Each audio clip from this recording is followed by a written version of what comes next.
And good day to everybody. It's the afternoon of Wednesday, the 6th of November, and time for another few words. Uh, I don't know how many people stood up and waited through the long night for the elections to find out who was going to be the next president of our country. But no matter what you did, no matter who did or if you didn't, when you woke up this morning, it was good to see that the sun still rose. It didn't make any difference who was elected, that the sun still would rise. And I think there's a message there for all of us. You know, even if you're someone who, because of the outcome of the present election, someone who feels now disenfranchised, someone who feels unattended, unspoken for, unvalued, if there's a word, uncared for, you know. This is a time for us to look and to see this as another opportunity for us to stop focusing on the differences that we have, the violence, the anger, the hatred, the bitterness, the closing of the minds and the closing of the ears, and refusing to hear anything good from anybody who thinks something different from what we think or believe in ourselves, and see everybody as an enemy because they think differently. Sad. But I can see how our passion clouds our judgment at times, and clouds an opportunity to get something good done. If we pull together, we work together, you know. So instead of first focusing on those things that separate us, that divide us, that pull us apart, and that's easy to do, it's what we've been doing. Instead of focusing on those things first, instead put those in the distance, put them behind us, our differences. They're always going to be there. Differences are always going to be there. You're never going to find 320, 340, however many millions of people we have in this country, all focusing on the same likes and dislikes, wants and needs. Never going to find that, obviously. But what we can do is, first of all, start to see, is there any common ground? But to do that, we have to open our ears, we have to open our hearts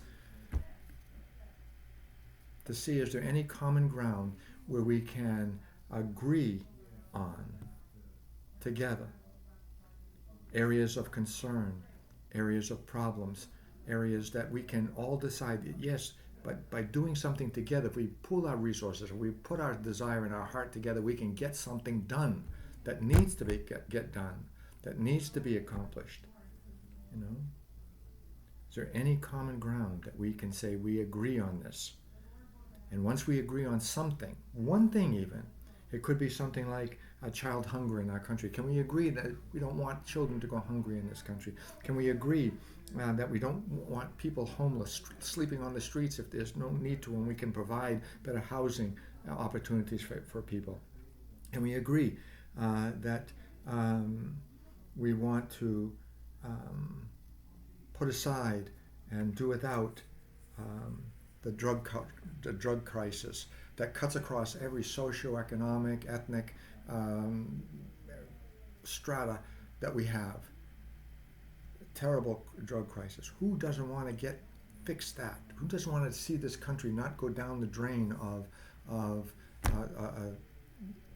drugging itself into oblivion for our young people, for our families? And it doesn't make a difference how old, what the age, or the culture, the ethnicity.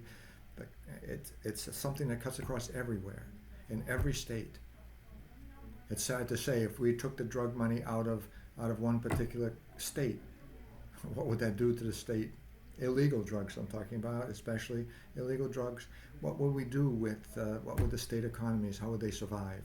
Probably not well, you know. But this isn't just about finances. It's not just about financial security. It is about what's best for the people of this country. And what can we do together to make something right, to make something better? Pool our resources, our energies, our strengths, our hearts, our desires, and from that, start working again on the next thing. What else can we agree on?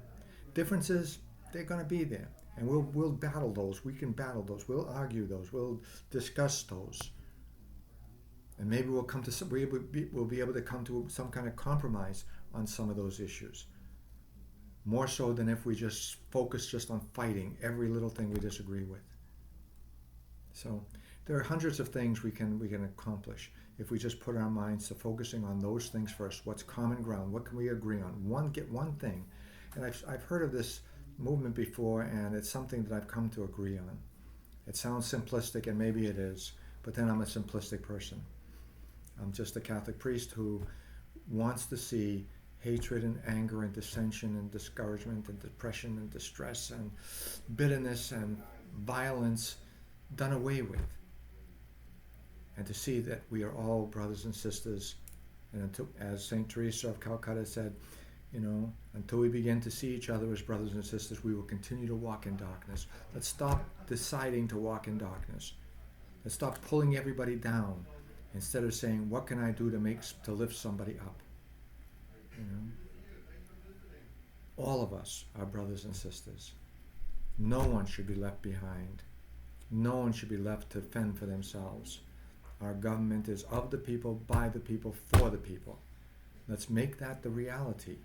Instead of working for my particular little group, or this particular little cause, or that particular little issue, focus on, first of all, a massive issue that affects all of us, and we can all agree on.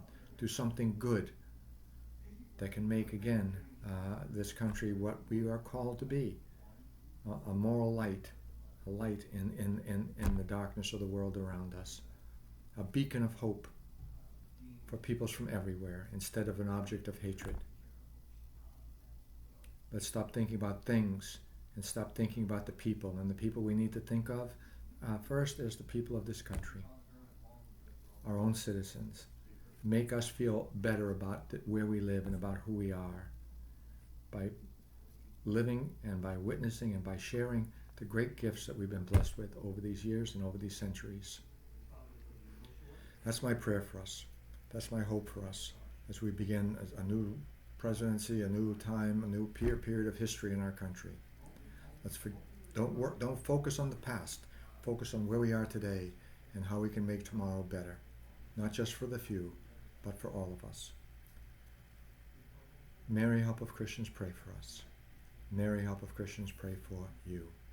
God love you all, and as we approach Thanksgiving, continue focusing on those things that we have to be grateful for.